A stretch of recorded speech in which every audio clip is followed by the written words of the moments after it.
Welcome to our webinar, everyone. We're really excited to have you here. We're going over a wonderful topic today about how you can basically master the rental market and learn how to incorporate rentals into your business service. But instead of me teaching you some of the principles that I've learned, we've actually brought in an expert here, J.R. Alexander, who is in the Miami market, and he is crushing rentals. Not only is he an expert in real estate, but he is an expert in lending, in business lending, in accounting. He has so many expertises and different businesses that he is in that he really understands the market, just not from the real estate side, but from the numbers side too. So instead of me telling you all about him, I'm going to let JR tell a little bit about himself. And JR, thank you so much for being here. We're really excited to have you.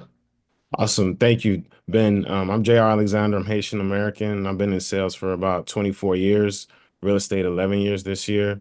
I've had the privilege of having some of the best coaches like Chris Smith, Nathaniel Crawford, and others throughout my years in business, and it's really changed how I looked at, sales. So I'm excited to share some of the things I've learned over the last 24 years with you. And I hope that you all can take away some nuggets and apply them into your businesses this year. Well, JR, like I said, I'm really glad you're here. I know we got a lot of talk to talk about, so real quick, so everyone knows what we're going over, I'm going to get us into our agenda real quick, just so we know what we're talking about. So we're going to be going over just the value of rentals, why you should be considering them, thinking about them. We're also going to go over some common objections that real estate professionals typically have when they think about rentals, and just how to approach them with a mindset and think about them. We're going to go over how you can develop some systems that'll help you with long-term success, as well as growing your pipeline of future buyers. And then we're going to talk about how to target renters, especially affluent ones, so that we're building good opportunities. And then we're going to go over a little bit just about how can we leverage this so that we're growing our business, not just our pipeline, but our business and getting to where our goals are. So to get us into it, JR, let's start off with just kind of talking about what you were thinking about when you started getting into rentals, what you were trying to overcome, what that pain point was. I know a lot of real estate professionals also probably have similar ones, but tell me a little bit about, what you were trying to overcome when you incorporated rentals into your business. Well, it started with my mentor, Jason Tracy. Big shout out to Big Jason. He's an attorney and he owns a title company. And he first told me when I got my license, he knew I was enthusiastic and excited. He's like, "Hey, you have to figure out a way to make money consistently." And I quickly found out, especially when I had a deal go south that I was counting on, that this was the most consistent and most frequent way to get paid.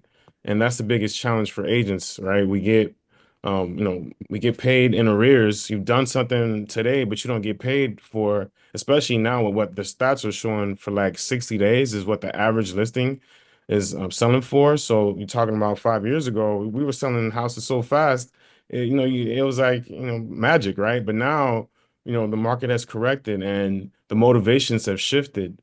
So now as an agent, we have to run our businesses as an entrepreneur as we see the frequency and the cash flow slowing down. And that's one of the biggest challenges. There's also a seasonality built into the industry. If you read the book, The Shift by Gary Keller, this is actually when the peak of the season starts in March. So it makes sense. I literally closed the rental today. I have another one closing on Friday. So when you look at the month of March to September, this is the peak of the season. And if you miss this, unfortunately, you're not going to get as many transactions because holidays are there and then there's just not the frequency. And then the lack of diversity. Most agents, even if you're doing listings, good luck in my market selling one of these condos that has assessments or selling a 55 and up or selling a house that has an old roof. You're going to be in a situation now you have buyers with fear and then people now with employment fears in the market. What are you going to do as an agent? What are you going to do as a professional, as a loan officer as well? So, and then, even if you're doing a lot of deals, there's going to be burnout because you don't have a system set up. I can't do so many deals. I'm only one person. I don't have the time. I have a young son that's 6. I want my weekends. So you have to find out ways to leverage your business. And that's what I've done and created. And I work with a leverage model, which I think is the best way if you're going to work as a professional now. And then as far as your solutions, you need to have a system, right? What's your system? Most people don't have a good screening system. They don't have a good cash flow system to manage their business. And, they just have to diversify the streams. The rental is the top of the funnel for the mortgage business and the real estate business. And we're the top of the funnel for mortgage lenders. We're the number one lead source. And our number one lead source actually starts with the tenant because it's really one market in just different stages. And you're able to build a pipeline. As a new agent, I have, even seasoned agents, some people, once you sell all your properties or you've run out of your sphere, especially in Miami, for example, I read something the other day. The average price point for, there's really no first time home buyer price point in Miami. You're talking about the most activity happens like 700,000 to like a million, 3 million. So you even have to increase your price point, and the frequency of those type of sales is not going to be a lot. You're going to have less sales. And I read a stat also from Gary Keller's last conference that he's looking at maybe another 4.25 million sales this year. So, we have to diversify, what we're doing as agents. And the rental to me gives you the most opportunities and streams because there's a lot of different things that you'll see, especially if you have a consultation with the client. I'm not just calling people over the phone anymore. I actually do a true consultation on on a video platform, Zoom, Google Meet, whatever. You actually need to really have a true consultation nowadays.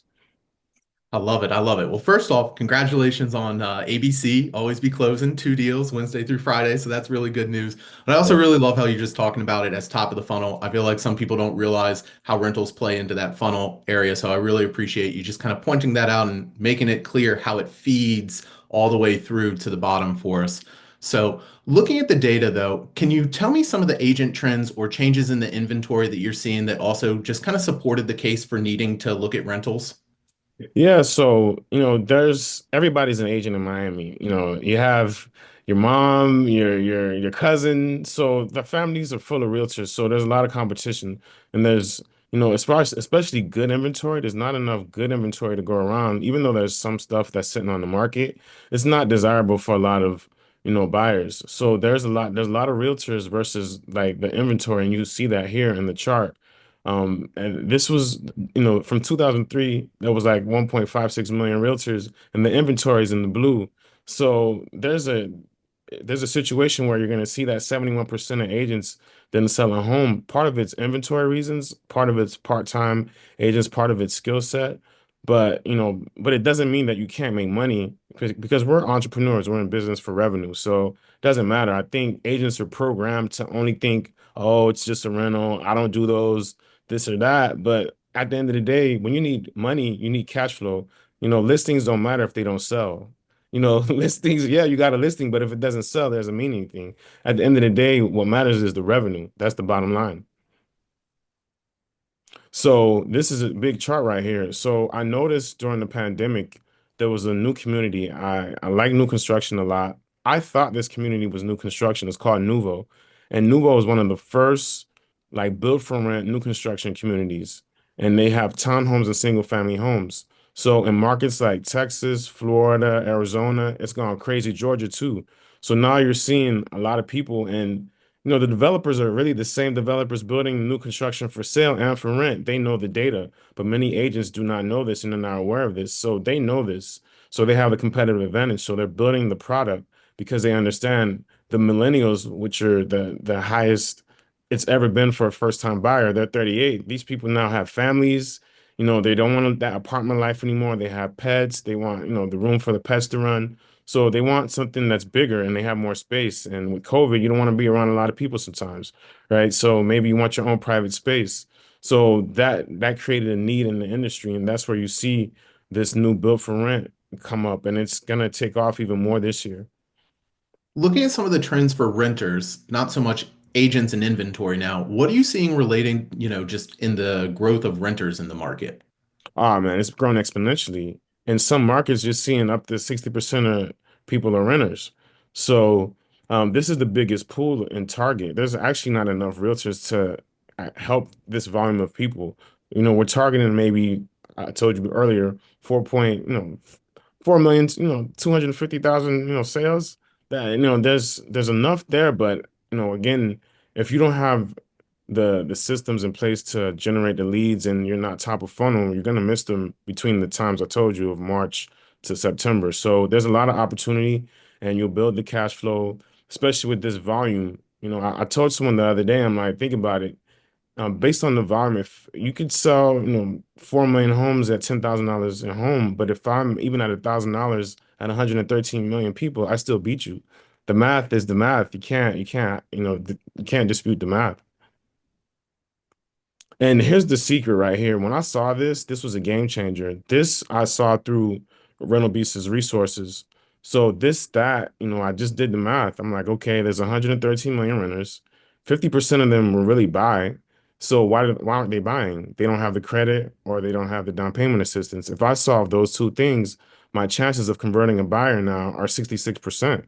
I just can't help your income, but I can help you with those two things. If I can focus on those two things, I can convert more buyers. So I'm really fishing for buyers. And now that I do, mortgages too, I have an opportunity now to generate the leads for both.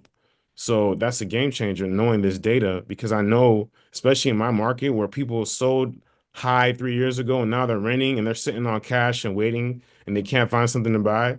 But those people, if you know your products, they can buy a house because they're considered a first-time home owner again. So now there's an opportunity to help that person that sold. So this is a big stat right here. This data shows you the renter households growing that, 3 times as faster than homeowner households. So a lot of this is because agents aren't doing a good job of marketing the money. We need to be the professionals and tell the buyers, hey, there's money here, there's opportunities here. Um, and the interest rate, that's not true.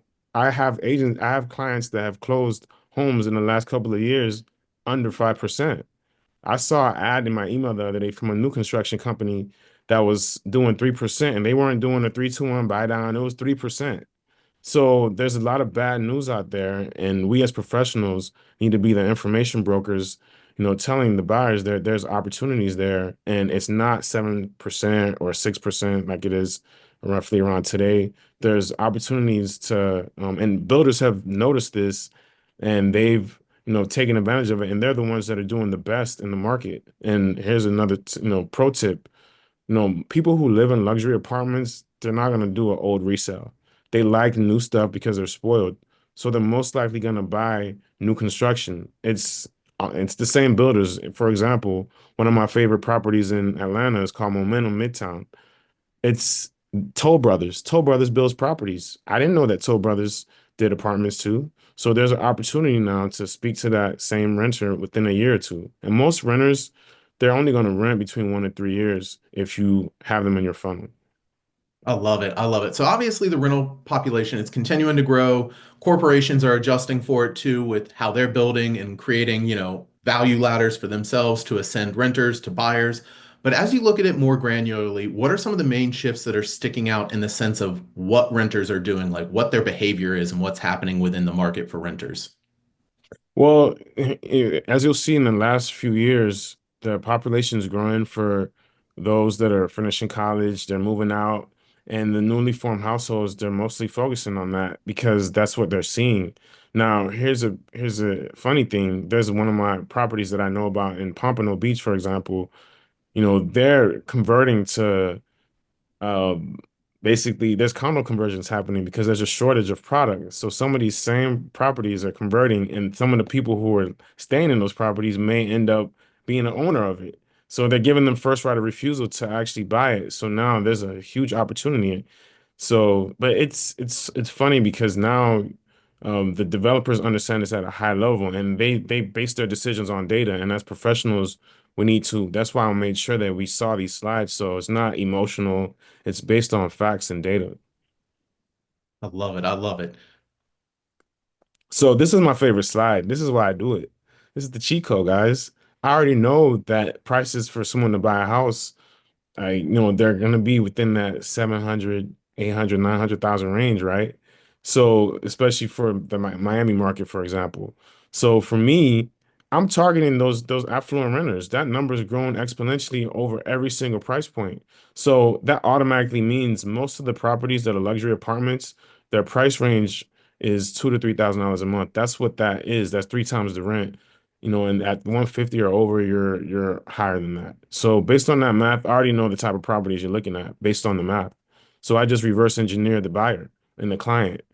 So that's how I like going after the luxury, that's how I hacked getting luxury clients. I don't have people like that in my network, right?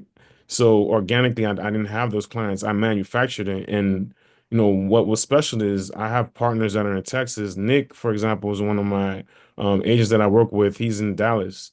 And on average, Nick, he's maybe sold one or two homes in his career. He's probably been an agent, what, 3, 4 years. We've been working together for a while. And Nick averages between 15 and $20,000 a month. Sometimes he can make up to 30 and he doesn't sell homes. But now we're working together to nurture these clients and create systems so now he can push them into buyers in the future. Softly, of course, but he has the opportunity because he's focusing on these downtown luxury apartments that are for these affluent type of clients. So it's basically his loss leader strategy. Real quick before we move on, JR, one person was asking, could you just quickly go over the numbers that you were going over there on the fluency of renters one more time? They were like, since it's a cheat code, let me hear that one more time. So for me, I know that you have to make 3 times the rent to live in these type of properties. So that means if an apartment is $3,000, that means you got to make about 12,000. So that's between that 150 and over 150 range, in your income. So because a lot of times we think like ourselves, like, oh, who's going to be paying $3,000 for a one-bedroom apartment? Well, you know, people that make that type of money, they have the lifestyle, they can do it. So don't think with your pockets, think with your clients' pockets. And that's how I think. I'm like, there's amenities, there's certain features. When you look at some of these luxury apartments, they have a lot of. I went to one in Miami called Nomi. It's beautiful. They actually have a podcast studio, so they understand they have a lot of creators and people in that space that are working from home. They have amazing co-working spaces, so they're selling a lifestyle, but it's no different. I can easily see these properties being new construction for sale too. So based on just the math and the price point, most properties, if you're in, like, I think Georgia is like 2 to 2.5 times the rent is what you have to qualify for. But in Florida, the standard is 3 for the most places. Maybe you'll see a 2.5 here and there, but that's what you'll see. So I love this stat here. I'm a Florida boy, so I love seeing that we're number one. Miami's the number one rental market in the nation, best MLS also in the country. Big shout out to Miami Realtors. Um, and here's the key. This stat is maybe like a year or two old, but you'll see if you look on the stat on the right, you'll see the biggest increase in high and affluent renters came from like Miami. You'll see 166%, right? And look at where it was before 2015 and basically, and that's 2020. So you're talking a few years old. There's no current data on that, but it's about the same, especially when you see people like Ken Griffin. You see products being built in downtown West Palm Beach where um, I got a lead actually from Rental Beast. I got to tell you guys about this one. This is good. So I have a woman. She's a CEO of a company, Mission Pictures. I got it as a short-term rental. Most agents would be like, ah, that's a bad lead. It's short-term rental. She owns motion pictures. She has a good network. The lead came in for $5,000 a month, and when we had a conversation, she could go up to 8,000. So that's an amazing lead, and that's the truth. You know, uh, Stephen Ross has called Palm Beach the next uh, Silicon Valley of the East, basically. So the developers understand this. So it's just for us as agents to understand this as well. Perfect, perfect. Well, to wrap this section up, I know we went over a lot of data here for people, but can you give us a short summary, just kind of on some of the key takeaways that we need to take away before we start jumping into actual, meat of how do you actually implement this? Well, for one, 1 in 5 homes is sold to an investor basically over the last few years, right? Many people are priced out of the resale market. In Miami, it's a big problem. So one of my colleagues that works with Miami Realtors, she wrote a great blog. I can't think of her name right now, and it's on her Instagram. But it's so sad to see this happen. So, but the thing is, South Florida is expensive, but not all of South Florida. So I see people moving up north in different areas. You can move to Westlake and get a great price on new construction. People are moving to Port St. Lucie and getting great deals there too. So, and then the biggest buyer pool is the 65% of renters are millennials. So someone, I can't do it by myself. So I need an army of agents that are like-minded that see the opportunity. The average age, NAR said for the first-time buyer is 38. There you go. That's the facts. So if you're someone that sees the opportunity and you have a system in place, now mind you, that rental, by the way, that I did, I never met the client. I had a showing agent show it. So if you can create a system where we work together with colleagues, it can work out. But and the most important stat I saved for last is record low resale inventory. So that's a big problem. We're still behind with new construction. So there's opportunities there, um, to as an agent, because you see the stats are kind of against the resale market right now, and unfortunately, there's not a lot of new construction homes for sale in Miami and Broward. And if they are, like, you have townhomes selling for like almost 700,000, that's out of reach for a lot of people. So knowing your products, you may have that conversation, and the person may have to, move further north or take advantage of some of the down payment options that I know about. I love it. I love it. Well, let's shift gears now, go beyond the data, and actually start discussing how rentals help agents grow their business and solve those cash flow problems. So, one of the common objections that I see out there on the market is that the commission just isn't worth it. And I know when we talked a lot, we were really going over just the mindset of how to think about rentals. So, can you quickly just kind of dive into how you like to think about, rentals and your mindset that you use when you approach them? I'm a big fan of Alex Hormozy. This is big right here. I had to add this line in there. Basically, it's my loss leader strategy. Like everything that most people do, you're spending money to prospect. This is actually paid prospecting. That's the way I think of it. So think about it. You got paid $500. I got paid $1,000 for a future buyer. My client today, she owns a business. I gave her white glove service. She's gonna get tell all of her clients about me. So at the end of the day, that's how I look at it. Costco understands this. That's why they still sell their $1.50 hot dog because they know once you're in the door, you're gonna get the samples. Then they're gonna upsell you. You're gonna see something. Oh, you know what? While I'm here, let me grab this. So, they understand customer service. And, the biggest challenge that we have as our as a business, I see that you have people who actually make less than us that are more successful than us. You have 87% failure rate, 71% don't sell a home, right? And it's sad. But then you look at title companies, they maybe make $1,000 a transaction. You have inspectors making $500 an inspection, appraisers around the same, and they're scaling and they're growing, they're opening offices.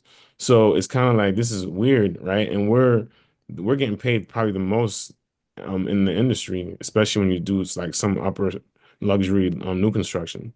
So I feel that that's a gap that we have as agents. We don't think as entrepreneurs, and I love this cash flow quadrant, right? Because what ends up happening with most agents is that they're working a high paid job. So your check to check is just big check to big check. So, and it's not frequent. And then when it starts to slow down, that's where agents have to get a job. You don't need a job, you need income. And if you can have frequency, which the rentals build into your business, you'll get the referrals. Everything you need comes through this, right? Every piece I get referrals all the time. I got $1 million listing referral from a renter. Why? Because I took care of a pastor client. That one pastor client gave me his whole network, and I'm the realtor for that whole network. So I got my first $1 million listing from a referral, and that came from a rental based on just the history of the how I penetrated that network of clients. So, and then you need to build a system. I can't be everywhere. There's 113 million renters. I need a system. So I've created a system and leverage where I work again with the leverage model. I'm a real broker. It's a revenue share model. So what I do is, I generate a lot of leads. I get a lot of leads from Rental Beast. I give them to the agents and I don't take a split. I'm like, here, work it at the end of the day because that's the most consistent income they're going to make. And I know if they're working the way I teach them, they're going to get more deals because they're going to come in with the conversion mindset to get them into a buyer. And then the last piece is, I love what Jim Rome says. He's like, you're not in real estate until you're an investor, right? I'm paraphrasing, but that's the end game, right? Because we're still just working a job. So I don't want to be 60 years old still showing properties. That's not my plan. My plan is to exit sales, have other, passions that I've, got into the business. At the end of the day, we're still using real estate as a vehicle as entrepreneurs, and it's to build wealth. and I have my exit strategy. And I think this is going to constantly keep that business for you if you look at it that way instead of just think of it not you working the rental. Create a system where it's a part of your business. I love the brokerage, rent one, sell one. They get it, right? Rent one, sell one. That's like an amazing name for a brokerage because they understand that's the process. And if you build in systems to get retention and referrals from your clients, you'll have a successful business because it's not like we're insurance where we have residuals as salespeople, right? So with your clients, you don't have that. So you have to build a way where you can build the residuals through your clients, and that's for me one of the channels. There's a lot of times I get leads from Rental Beast. The person tells me, "Hey, I just sold my house." So one, they have money. Two, I want to rent for a year or 6 months, or I want a furnished rental. And I've seen that a lot happen in this market over the last few years. I've seen people sell a house and they just want to. I just got a lead literally like 2 weeks ago from Rental Beast.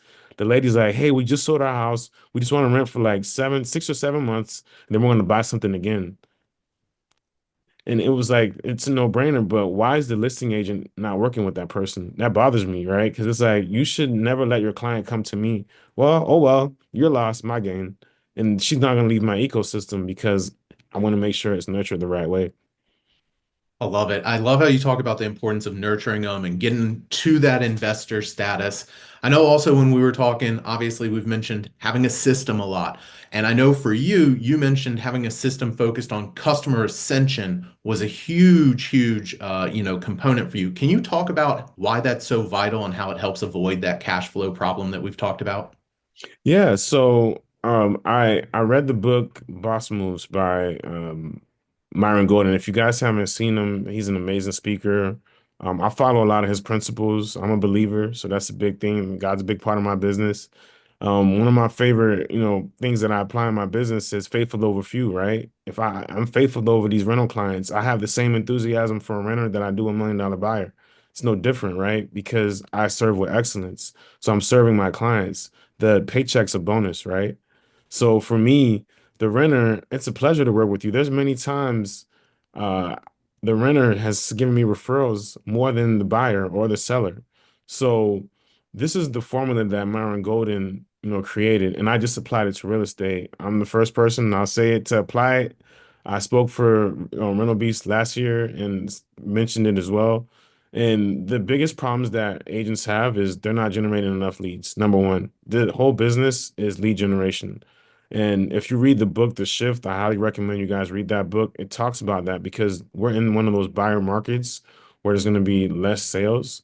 So you need to, really lock in and, spend at least 2 hours a day prospecting, right? Lead generation. And then another factor is I can give a lead to an agent and they can't convert it. That's a big problem. So if you solve these two problems, your business is going to grow just organically, right? And then the third move is the customer ascension. So the renter is going to be a buyer, right? Eventually, especially if you know the products and the systems to convert them. And then their family grows, they have to leave, whatever. They're going to sell. So you're going to get all these things organically. So, and then, the referrals is the best piece, right? You'll get the referrals. But then most importantly, the investor, I want the client that buys multiple properties, not just one every 5 to 7 years. That used to be the stat. Now it seems like one and that's it, especially if they have the golden handcuffs and they have the 2 or 3%, right? So, and guess what's happened? Because I've worked with, um, you know, renters, I have a business partner that I work with. Her name is Anisha Battle. So I sat down with her last week. She works a super niche. She works Section 8 rentals. She's the number one if you search for Section 8 realtor in Google. We sat down with an investor that works with A-Rod and has all these properties that he needs filled out. So Anisha and me, we can basically lease up 30 units by ourselves. And so we're not doing one-offs. We're talking about scale. And what made me really dig into this was in 2021, I had a major life event that put me on my back and I had to go back to my roots. I wasn't using rental beats. I stopped using it because I was so busy with sales. And then that was the first time I ever had a cash buyer back out of a deal. And you're going to start seeing that happen again. There's a lot of fear with jobs and different things this year. At the end of the day, you know, there's only two options. You're either going to buy or rent. You're going to do one of the two. So there's a 50-50 chance. But we need to get paid, or you're going to have to work a job, which you're going to hate. So for me, this was the path that I took. And, you know, the last piece is the customer retention. We love new leads, we love the exciting leads, but the gold is in the old. And I feel if you have a great, you know, system to retain these clients, Brian Buffini is one of my favorites. To me, has the best system on referrals. You know, that's a big part of my business is referrals. So, but you can't survive off of referrals. It's not enough, especially if their referral network is in a certain price point. So I had to like find, because I pretty much exhausted my network for the most part, you know, as far as first time buyers. But now I was like, okay, I need to target different audiences, and that's what I did. And that's where this came and changed the game for me. I So love it. I love it. So, in your experience of handling rental transactions, what are some of the ways that helped you grow and just scale your business and overcome challenges other people are dealing with, but maybe you're not dealing with them as much now? So, well, it's funny because, you know, again, most agents would be like, ah, Reynolds, they probably didn't even want to sign up to this call, but whoever's here, you were here for a reason. You know, you may have gone through something in your business or it was slow the last couple of years. Now I hope I sparked something in you because, you know, even before I even like lease the client or they go through with the lease, I'm monetizing it. So I found ways because I was so focused on the first two pieces of lead generation and lead conversion, you know, it really helped me as far as my business because now I found ways to monetize even bad leads. And that led to me buying the domain name nobadleads.com. Even the Section 8 lead can buy a house. A lot of people don't know that. They can use the Section 8 voucher and buy a home with it. So there's agents that be like, I don't work Section 8. Well, okay. I got Anisha. She knows how to make them, you know, a buyer. So I'll just refer it to her and get a piece. You know, so that's my mindset now. So you know, of course, I love the nice and luxurious properties, you know, the ones with the yachts and things like that. But, you know, hey, I'm here for cash flow. I don't care how I get the green. I just need green. And then, you know, most agents, they get, you know, they make some money, but the thing is, you know, again, what you do today shows up in 60 to 90 days. So if you're not prospecting today, you're not going to get money. You know, that's how it works. And a lot of agents, it's their first time working for themselves. So their time management is horrible. They're wasting a bunch of time on social media scrolling. They're not posting content. They're not creating content.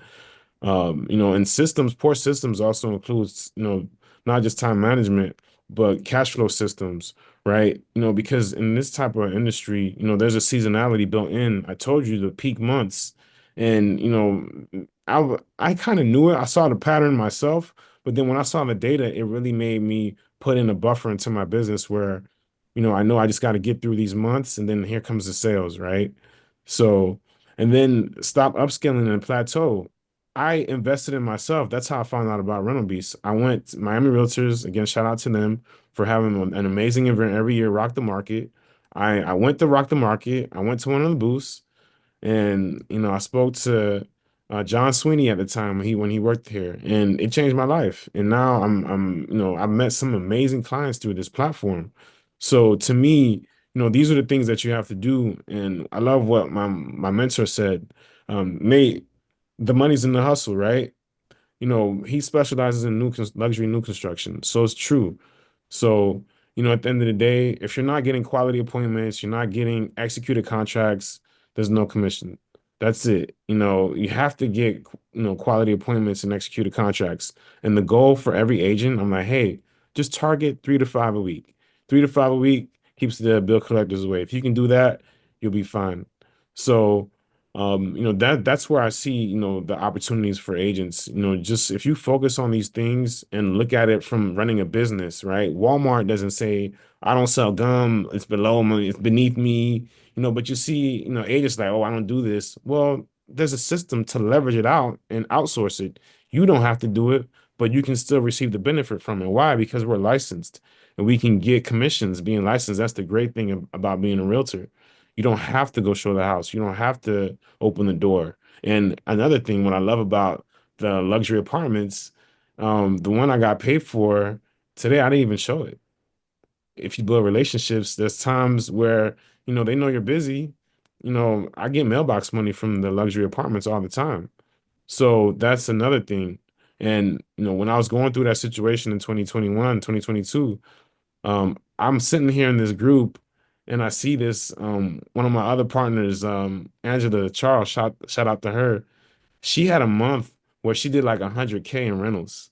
And I'm over here struggling to sell a house. I'm like, wait a minute, I'm looking at the wrong model. I'm not applying what I know. And when I saw that, I'm like, okay, I'm gonna revamp my business. And I came back, and that's what led to me presenting this and creating this system. So it just really opened up my mind. And just seeing someone that never sold a house make that much money, that year she probably made like almost 300 without selling one house, which is crazy. And she's in Texas, which is slated to be one of the best new construction markets too. So there you go. There's just how you look at it, right? And, you know, if you scale it out and leverage it out, I think everyone should be successful. And to me, I can see a person in many markets, especially like South Florida, where you're making $1,000, $2,000 a day. I mean, you can make 1 million in a year easily just off of the rentals. I love it. I love it. So we've talked about the mindset, we've talked about the data, about why we should be considering rentals and how they play into the market here. Now let's actually shift gears and actually get into implementing this a little more, actually diving into how the system works. So, when it comes to finding properties that, you want to highlight so that we're generating leads, how do you approach this? I've seen a lot of questions in the chat already being like, how do I generate the leads? So, drum roll, people. This is what you're listening for here that JR is going to share with you. So for me, of course, I have to give Rental Beast props first. They did something in the last few months. I don't know, guys. You guys have so many leads coming in. It's crazy. They made some relationships recently with Turbo Tenant, with Zillow and a few other partners, CoreLogic, that changed the game. And I'm seeing the most leads I've seen in a long time.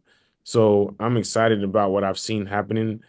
And I get excited when I drive around. Like I'm in downtown Fort Lauderdale right now. There's so much activity. I just see the wrap signs. I look at the fences, and then I write down a name or I take a screenshot with my phone, a picture, and I look it up, and then I'll call them and I'll ask them, hey, do you pay or locators? What do you pay locators? And then I like the blanket leases. Basically, what Angela was doing in Texas was that she was literally leasing up a whole building by herself. So she'd be doing 50 units. So it's different. It's a different mindset. So that's corporate housing. So she was actually sourcing those companies that were looking for that. Flyers and marketing specials. So a lot of times these companies in downtown, like Fort Lauderdale, you have Veneto, they pay like 100%, I mean up to 45,000, 4,500 rather. They'll pay for like one lease. That's like a small sale, you know? So in Texas, it's even better. Some of these communities will pay up to 150%, which is huge. So, um, and then in the MLS, Miami did a good job. So I found a lot of communities through Miami MLS because they would have these luxury apartment communities in there. So, and I'm gonna be honest with you, I actually prefer the luxury apartments over the private owners. I still do them, but I find that over time it just takes longer. There's too many showings. I call it a one show close or no show close. So I like to get the decision done fast, and I find that people are more decisive, and I get paid better with those type of apartments. So definitely Rental Beast, the MLS for sure. You can go to apartments.com and just call. That's the kind of slow way to do it. But I built a database and I have some, me and my partners are creating some things, so it'll be pretty cool. So I have a nice database that I created also. I love it. I love it. So I hear a lot of agents who say things, and we've kind of talked about lead quality a little bit, but the lead quality maybe is low just in general, when they're working with rentals. Maybe it's not a good lead. We talked about the mindset a little bit about how you approach that, but can you talk a little bit more on the practical side about how you approach that lead when maybe, hey, they're a little lower on the financial side? What are you doing to really convert that lead?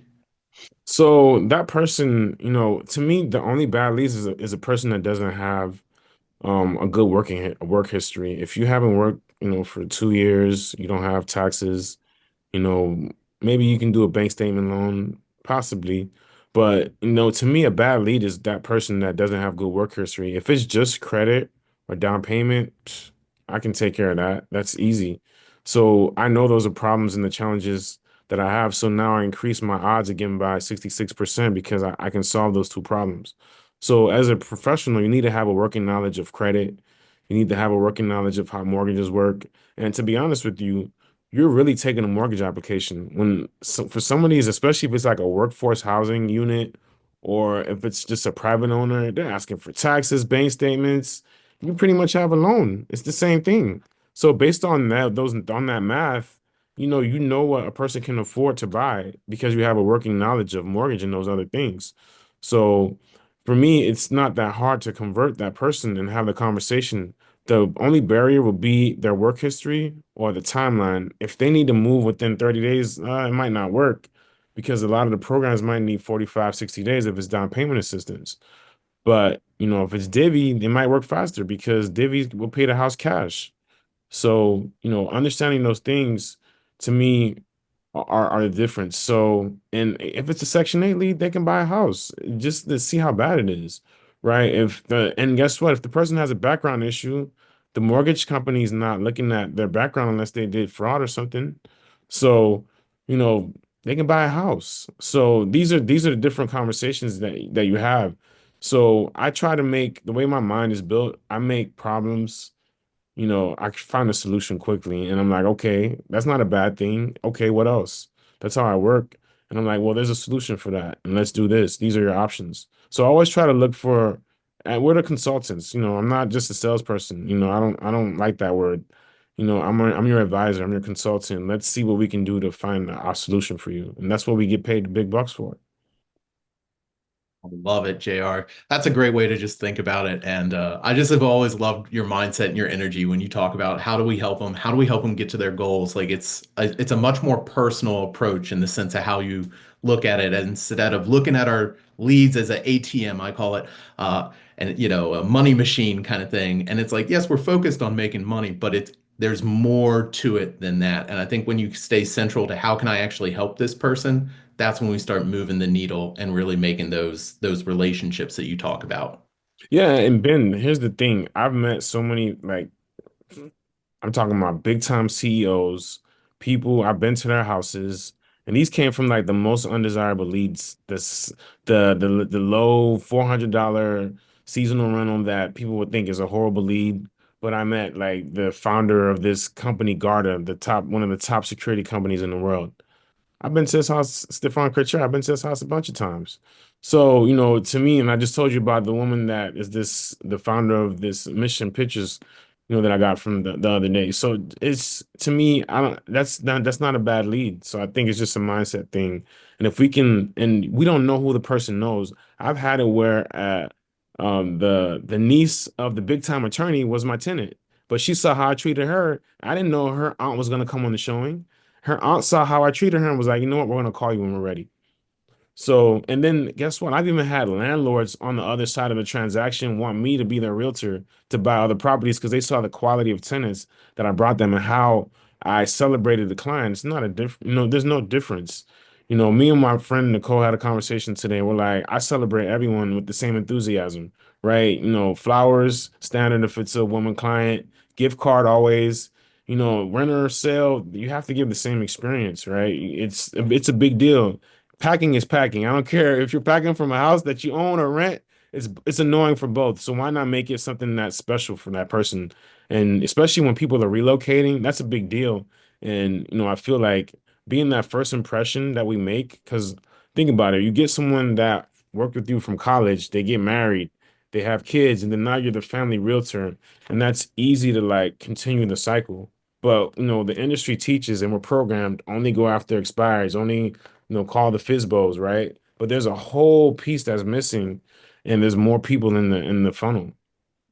I love it. I love it. So we also talked a lot about being disciplined, not just with our systems, but how we're approaching our target audience. I know you've said a lot of times luxury apartments, people who are in luxury apartments. Obviously, we've talked about how to deal with people who maybe are on the lower side of the financial spectrum as well. But can you discuss some of the common renter profiles that you're seeing and just kind of what the pros and cons are of working with them are? The relocator, these are, we're in South Florida where I'm at, so you're gonna get this all day, every day. It's very common. The short-term renter, and now that's become a hybrid, right? Where you have the person that actually sold a house and just renting for, it's not just a snowbird anymore. And then you need the travel nurse to take care of the older population of snowbirds that come here, so they'll come in during the season too. And then I see a lot of one and dones. I just want to rent for a year. Or I just broke up with my, spouse and I just want to get back. I want to own something again. You get the company now. You have a ton of companies like, I think Amazon did something big down here recently. I saw on the news. And then you have the college students. So these are the most common ones. I think the college students are probably the hardest ones and the most challenging ones to work with because a lot of times the guarantor situation is challenging. The corporate leasing client, it's tough because sometimes there's not product that's open to it. So you have to know the different communities that can work with them. The one and done may not find something that they like, or their price point might not be realistic, especially because they own before. The short-term renter, the pay is low, but the relationship is powerful. The relocator, I like those the best, but sometimes they're not decided. They may say, I don't like Florida. I'm just gonna go back home. So those are to me the weaknesses that I see in those personas.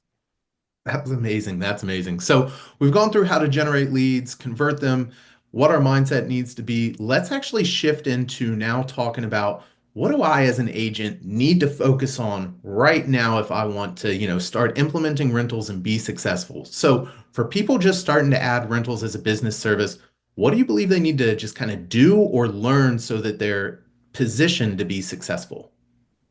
Well, for one, the product is super important. Like you can't show someone something that you don't even know. The worst thing to do is to go to a property and it's your first time.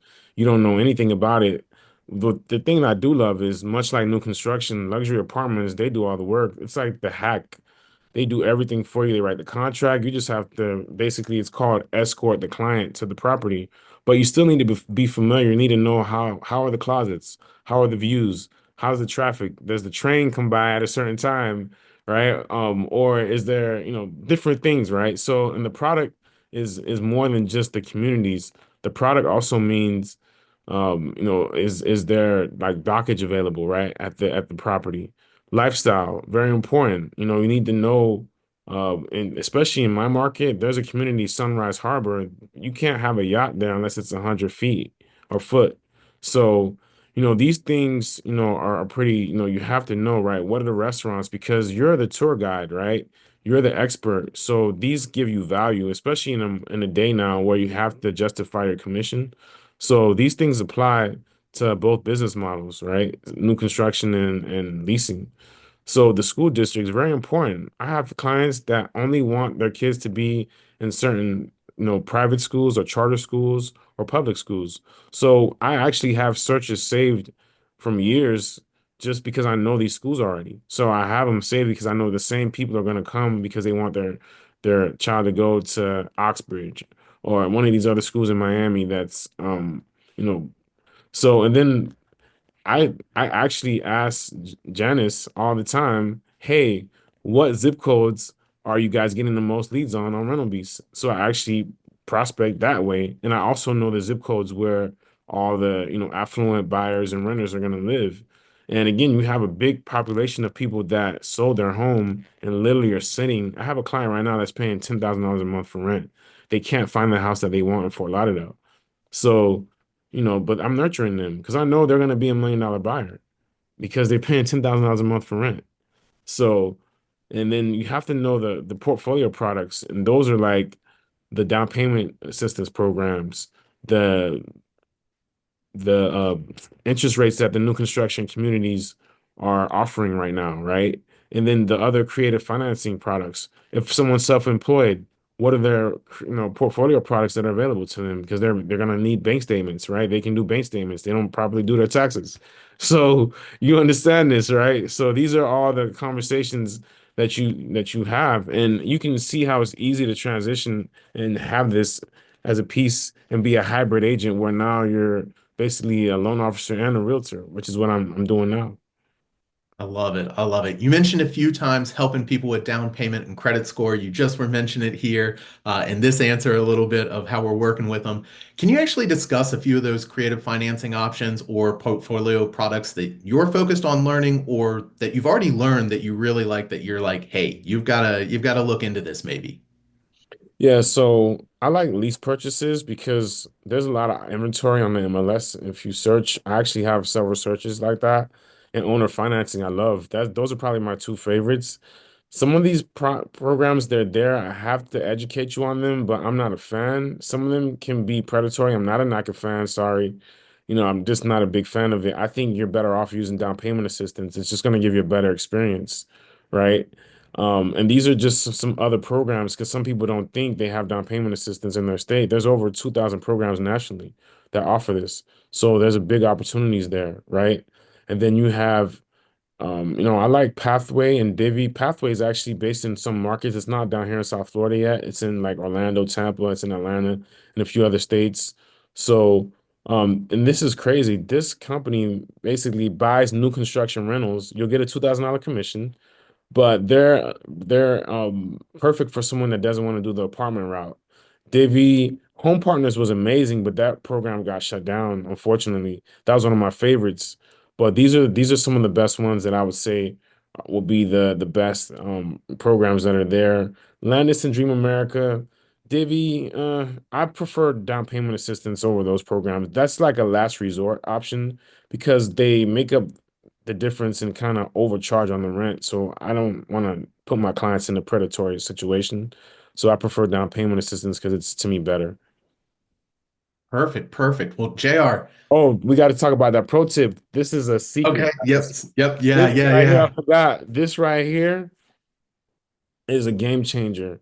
So like I said, over the last 2 years, I've been building out this system, and I found about this. I found out about this company called Rental Karma. You may have heard of it, you may have not, but it was a game changer once I heard about it. There were so many clients over the years that I could have helped because the conversion rate would have been higher in Florida, in South Florida, especially. You have some communities where the client has to have a 700 score just to get approved for the HOA for a rental.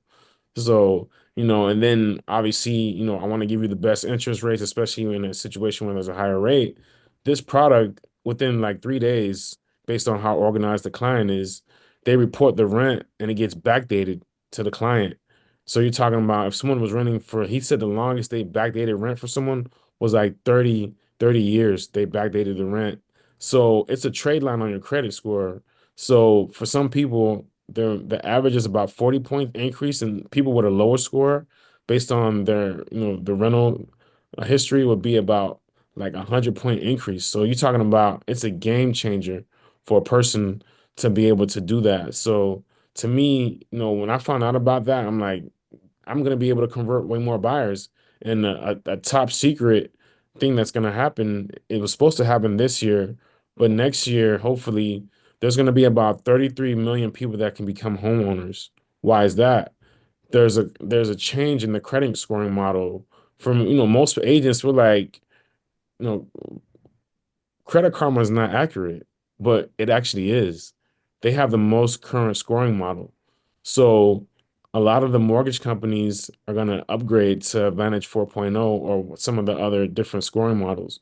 So that's going to allow 33 million more home buyers.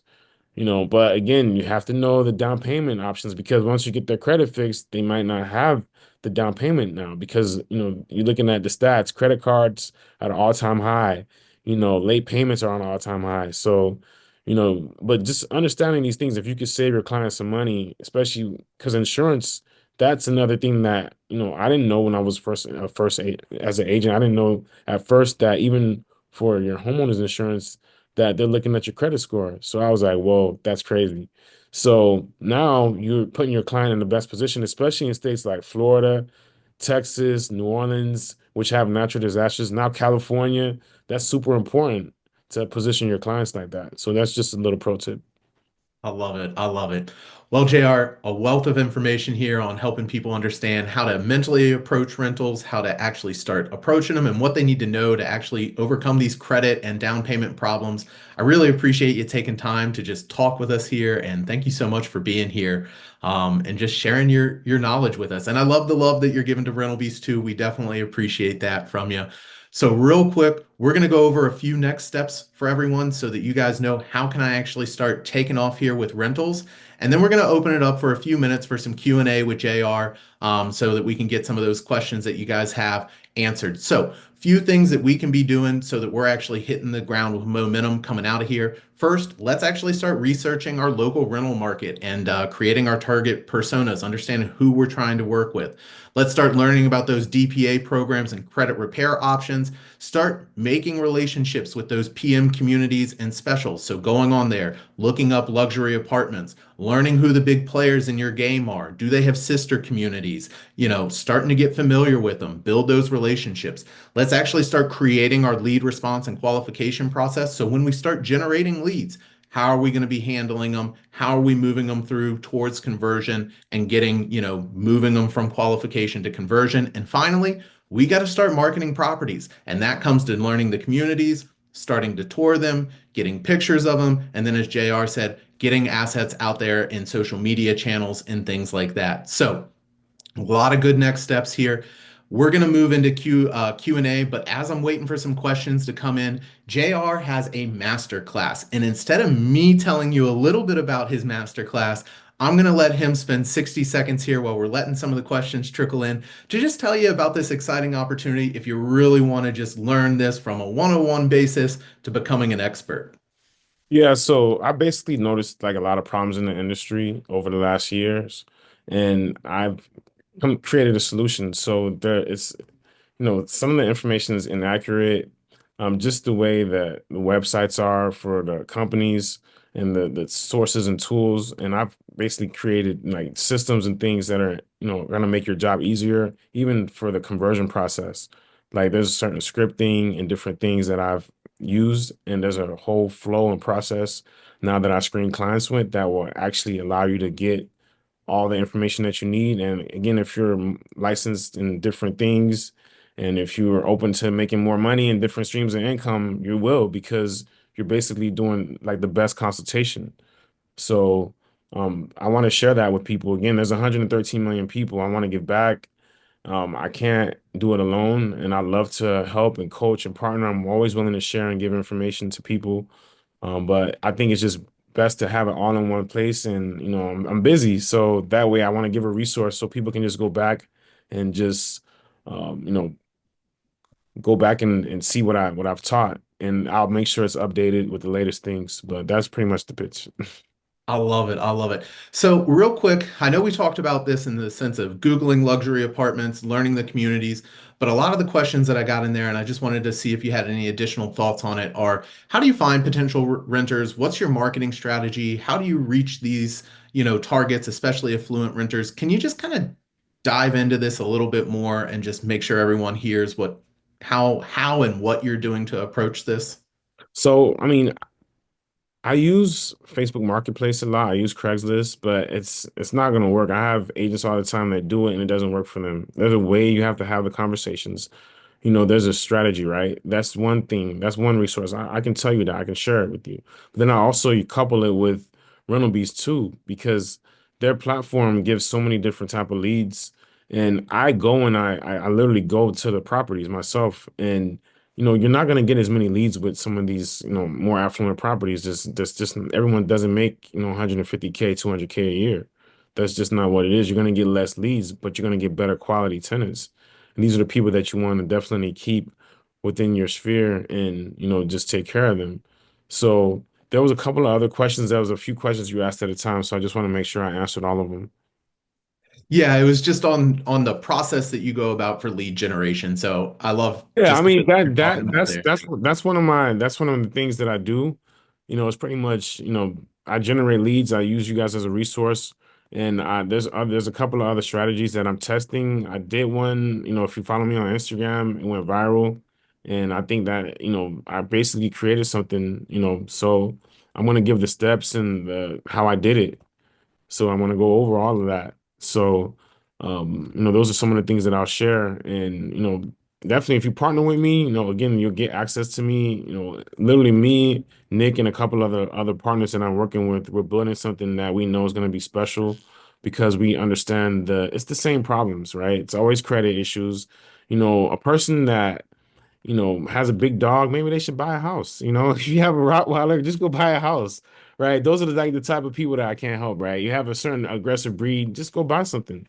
So, and we can make it. So, like I said, I always try to come up with a solution. And I think we can kind of go over more. It's a lot. I don't want to take too much time because I know we've kind of gone long. So, if there's any other questions. So, one of the ones that I thought was really good, and I had the benefit of actually shadowing JR when he was actually reaching out to some of his leads and hearing how he does it. But, JR, can you give us a 101 version of when I'm doing lead response and I'm calling that person? How am I approaching it? What am I saying? What am I doing? So for me, for Chris Smith is my mentor when it comes to like real estate lead conversion, right? He wrote two amazing books. So I actually follow a lot of his stuff. I just applied it because that's why I created a masterclass, right? A lot of the stuff you're gonna see is like apartment locating only based, or they're gonna tell you different strategies. I don't like any of them. So I basically put two things in one. One of the things that he does is that he does the double dial. So when I get a lead from Rental Beast, for example, I call it twice. So yeah, I'm gonna be annoying. I'm not annoying guy, and I gotta give him the 12. I have to reach out to them 5 to 12 times. I know the person doesn't know me. They think I'm a spammer. So, and another tip, most rental leads, they're used to texting. So you got to text them. So you have to really be good with your text. You got to be concise. There's a certain way you have to text. So, because at the end of the day, you're just trying to make an appointment. The goal is to meet them, get them in person, but you also have to screen them. Then you have to screen them a certain way because you don't want to offend them. So you have to ask it in a certain way and you have to be upbeat. You got to be excited. Can't be like, you have to have enthusiasm, right? So these are all the little things that you have to do in the business because again, you don't know who the client is, right? So I treat everybody the same. There's no difference. So if you have that hungry mindset, and especially if you're in some of these major metro markets, you're gonna do really well. Like, all the markets that Rental Beast is in, for example, you're gonna crush it. And it works in other markets they're not in too. But I believe you guys are in like 15 markets, even in Canada now when I remember. So if you're in Texas, California, Oklahoma, Tennessee, it works in all these markets. And there's people even in Florida, they don't believe it. I had a new agent that I was working with. She's like, hey, there's no leads. There's nothing in Orlando, Jacksonville, or Tampa. I'm like, no, that's not true. I was like, you just don't know the inventory. So, oh, they don't pay rentals, they don't pay commissions here. I'm like, that's private owners, but the apartment leads do. And they're paying 100%, $2,000 a pop. So that's how this can work and that's how the opportunities work. So, but again, I don't want to take too much time, answering one question. I want to make sure others, if they have some, they can answer, or you can email me or follow me and DM me or whatever. Let's see. I'm going through the questions. I think we've answered most of them. And I do want to say one other thing Sure. too. Like, I'm with a leverage model. I'm just being honest. Like, this is the hack. Like, to hit if you want to hit all the goals, it's the hack because you can do easily 20 rentals versus 20 sales in a month. The average person can do that, right? Because just the volume, right? So if you have systems in place and different things, you'll be able to crush it. So that's one of the reasons why I do it because now I find out, oh, this is especially if you do mortgages too, all day, you're gonna be able to do more deals because you have a system to generate more leads, and especially if you're a realtor that does it. So my goal is to be out of real estate, like as far as actually selling and doing that. I want it to run as a business by itself. That's my plan. Do you only do Miami area? Are you only doing Miami, JR? I think you've expanded pretty Well, far I now, mean, haven't you? Rental Beast is family. I asked the question, and by the way, I thank you guys for doing this. You guys opened up the whole platform because before I was only able to really get access to South Florida. Like now you can get Orlando, Tampa, and Jacksonville. So it's a good deal to me. So I basically have a network of agents, a team, essentially, not it's a pseudo team. But now I know that these agents, if they need leads, I can get them leads in the whole state, and that's another thing I wanted to say. I forgot to mention this. If you have a license in a state, your license is for the whole state. It's not just for the city that you live in. It's for the state. So I have a like Angela used to do deals in Jacksonville and she didn't even live here. So I used to get offended. I'm like, you're making 100K over there. You want to come over here now? So it's like, at the end of the day, if you think like that, you're gonna do so well because you're thinking like Amazon. They're not just or Starbucks. They're not just in one city. They're national. So that's how I look at myself too. I love it. That's a great approach. Well, JR, thank you again. Everyone, you're going to get all of this in a replay, and we really appreciate y'all being here, and we hope we'll see you on the next one. Thank you all for joining us, JR. Thank you so much. It was Well, wonderful. guys, have a good one. Thank you.